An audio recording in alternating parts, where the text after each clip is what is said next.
വയനാടിന് കൈത്താങ്ങുമായി youth Congress. Youth Congress Devikulam, Thodupuzha നിയോജക മണ്ഡലം കമ്മിറ്റികളുടെ നേതൃത്വത്തിൽ ദുരിതബാധിതരെ സഹായിക്കുന്നതിനായി സ്വരൂപിച്ച അവശ്യവസ്തുക്കളുമായുള്ള കരുതലിന്റെ വണ്ടി വയനാട്ടിലേക്ക് പുറപ്പെട്ടു. യൂത്ത് കോൺഗ്രസ് തൊടുപുഴ, ദേവികുളം നിയോജക മണ്ഡലം കമ്മിറ്റികളുടെ നേതൃത്വത്തിൽ വയനാട്ടിലെ ദുരിതബാധിതരെ സഹായിക്കുന്നതിനായി ശേഖരിച്ച അവശ്യവസ്തുക്കളുമായുള്ള യൂത്ത് കോൺഗ്രസ് കരുതലിന്റെ വണ്ടി വയനാട്ടിലേക്ക് പുറപ്പെട്ടു. 3000 കിലോ അരി ഉൾപ്പെടെ 5 ടൺ ഭക്ഷ്യസാധനങ്ങൾ, പലഹാരങ്ങൾ, 1000 ലിറ്റർ കുപ്പിവെള്ളം, പുതുവസ്ത്രങ്ങൾ, ചെരുപ്പുകൾ, വീട്ടുപകരണങ്ങൾ, സാനിറ്ററി ഉൽപ്പന്നങ്ങൾ, ക്ലീനിംഗ് മെറ്റീരിയൽസ് എന്നിവയാണ് കരുതലിന്റെ വണ്ടിയിലുള്ളത്. മുൻ DCC president Roy K Paulose കരുതലിന്റെ വണ്ടി ഫ്ളാഗ് ഓഫ് ചെയ്തു. എല്ലാം ഇല്ലാതായി പോകുന്നു.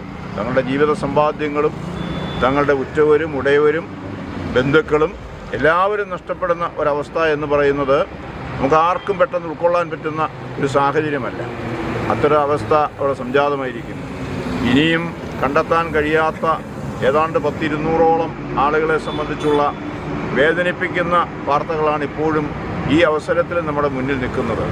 അപ്പോൾ ഈ ഒരു സന്ദർഭത്തിൽ ആ പ്രദേശത്ത് ജീവിച്ചിരിക്കുന്നവരും അവരുടെ ബന്ധുക്കളായിട്ടുള്ളവരും അവരെ സഹായിക്കേണ്ട മറ്റാളുകളെയും എല്ലാം സഹായിക്കേണ്ട ഉത്തരവാദിത്വം നമുക്കെല്ലാവർക്കുമുണ്ട്, ഈ നാടിന് എല്ലാവർക്കുമുണ്ട് എന്നുള്ള ആ ഒരു കാഴ്ചപ്പാടോടുകൂടിയാണ് ഈ ദുരന്തമുണ്ടായ അന്നു മുതൽ വയനാട്ടിലേക്കുള്ള ഈ കേരളത്തിലെ ജനങ്ങളുടെ എല്ലാ തരത്തിലുമുള്ള എല്ലാ വിധത്തിലുമുള്ള സഹായങ്ങളും ഉണ്ടായിക്കൊണ്ടിരിക്കുന്നത് എന്ന് നമുക്കറിയാം.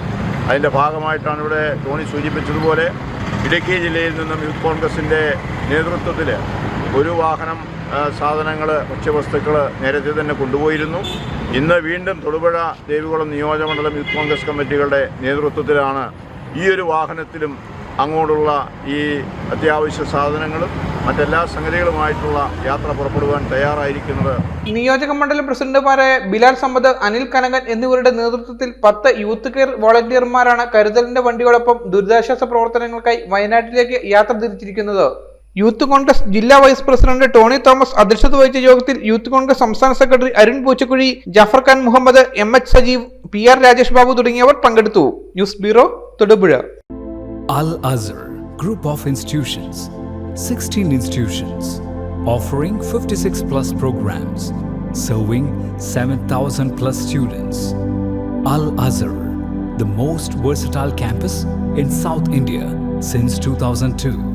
K.M. Musa Haji, founder, chairman, Al-Azhar Group of Institutions, Todupuzha, had a profound vision of providing high-quality education to the youth.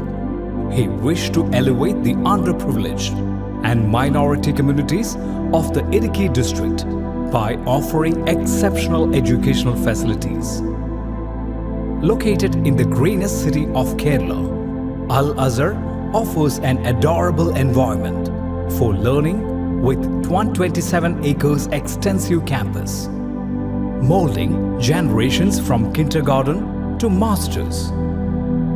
Public school, College of Arts and Science, College of Paramedical Science, Training College, Teacher Training Institute, College of Engineering and Technology, Polytechnic College, Law College, College of Pharmacy, College of Nursing, College of Allied Health Sciences, School of Nursing, Dental College, and Al-Azhar Medical College and Super Specialty Hospital.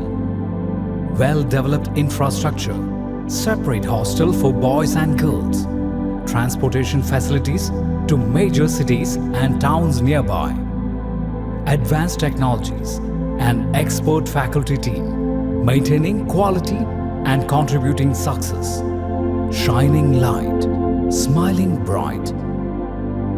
Al-Azhar Group of Institutions, Todupuzha.